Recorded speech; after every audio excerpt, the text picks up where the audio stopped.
آبدی نے قبلہ انگلش میں سوال بھیجا ہے جس کا معنی تقریباً یہ بنتا ہے، یہ روایت کے بارے میں جاننا چاہتی ہیں۔ راہب کے بارے میں سوال ہے کہ رسول صلی اللہ علیہ وسلم نے اس کو بتایا تھا کہ تمہاری اولاد نہیں ہے، جبکہ امام حسین علیہ السلام کی دعا سے میرے اس کے بارے محترم یہ محترمہ ہیں، جی محترم محترمہ یہ بالکل زینہ گزٹ ہے۔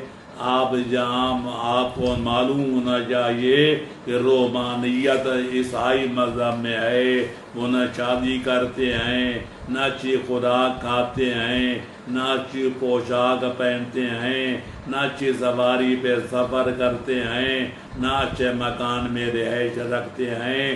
تو راہب اس کو کہتے ہیں جو تارک دنیا ہو، جس کی بیوی نہ ہو، اس راہب ہے، اولاد چاہتا ہے پہلے شادی کرے گا، جب شادی کرے گا پھر راہب نہیں رہے گا۔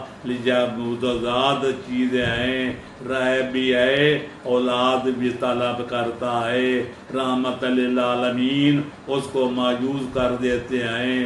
حیدر کرار جیسا امام مبین اس کو مایوس کر دیتا ہے۔